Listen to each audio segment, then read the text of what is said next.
नमस्कार शेतकरी मित्रांनो. अवकाळी पावसामुळे बाधित शेतकऱ्यांना मदत देण्यासाठी एक राज्य शासनाने शासन निर्णय काढलेला आहे आणि या शासन निर्णयाअंतर्गत ऑक्टोबर 2025 ते मार्च 2026 पर्यंत जे काही अतिवृष्टीमुळे अवकाळी पावसामुळे शेतकऱ्यांचे नुकसान झालेले आहे, अशा शेतकऱ्यांना ही मदत जाहीर झालेली आहे.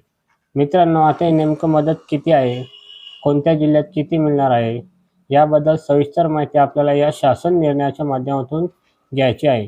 त्यामुळे तुमच्या जिल्ह्याला किती मदत मिळाली आहे, हे सुद्धा तुमच्या लक्षात येणार आहे.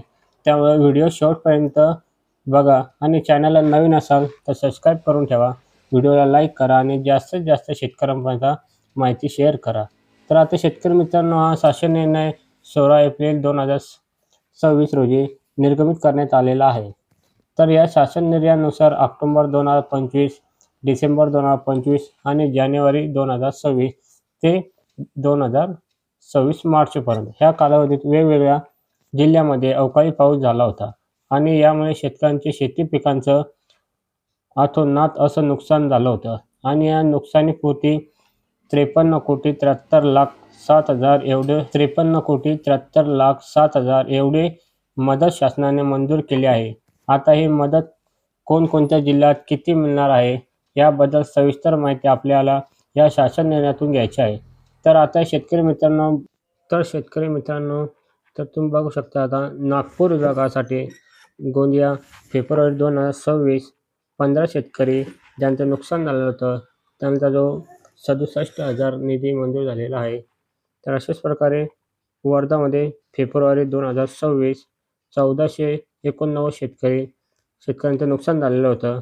त्यांना 1,12,48,000 रुपये असे दिले होते.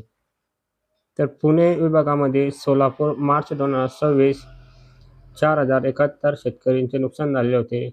त्यापैकी 5,40,67,000 इतका त्यांना नुकसान भरपाई झाली होती. सातारामध्ये मार्च 2026 493 शेतकऱ्यांचं नुकसान झालं होतं. 37,26,000 रुपये एवढं नुकसान भरपाई झालेली आहे त्याला. तर त्याच्यामध्ये अमरावती विभागामध्ये बुलढाणा जानेवारी 2026 7,357 शेतकऱ्यांचं नुकसान झालं होतं. त्यामध्ये 6,94,69,000 इतकं नुकसान भरपाई मिळालं आहे. यवतमाळ फेब्रुवारी 2026 6,712 शेतकरीचं नुकसान झालेलं होतं. तर 4,74,66,000 एवढी नुकसान भरपाई करण्यात आलेलं आहे. तर यवतमाळमध्येच ऑक्टोबर 2025 520 शेतकरी होते. 48,26,000 इतकं मंजूर करण्यात आलेलं आहे. बुलढाणा 2025 नोव्हेंबरमध्ये 37,140 शेतकरी नुकसान भरपाई मंजूर झाले होते. त्यामध्ये 30,20,26,000 इतकं त्यांना मंजूर करण्यात आलेलं आहे. त्याचप्रकारे छत्रपती संभाजीनगरमध्ये नांदेड जिल्ह्यामध्ये फेब्रुवारी 2026 80 शेतकऱ्यांचं नुकसान झालं होतं. त्यापैकी 5,10,000 इतकी अमाऊंट त्यांना मंजूर करण्यात आली आहे. लातूर जिल्ह्यामध्ये फेब्रुवारी 2026 5,116 शेतकऱ्यांचं नुकसान झालं होतं. त्यामध्ये 1,32,44,000 एवढं नुकसान भरपाई झालेलं होतं. त्याचप्रमाणे बीड फेब्रुवारी 2026 मध्ये 3,319 शेतकऱ्यांचं नुकसान झालं होतं. त्यापैकी 3,06,48,000 इतकं अनुदान मंजुरी करण्यात आली होती. तर अशा प्रकारे एकूण 9 जिल्हे होते.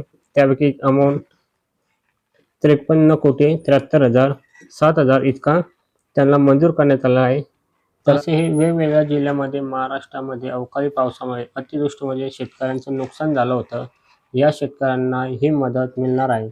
आता मित्रांनो, तुमच्या जिल्ह्यामध्ये अतिवृष्टी झाली त्यावेळेस पंचनामे झाले होते का? झाले असतील तर नक्कीच कमेंट करा आणि तुम्हाला ही मदत कशा प्रकारे मिळणार आहे, तुम्हाला माहिती कशी वाटली, नक्कीच कमेंट करा आणि चॅनलला सबस्क्राईब करून ठेवा, जेणेकरून अशी माहिती तुम्हाला वेळोवेळी भेटत राहो. तर धन्यवाद मित्रांनो.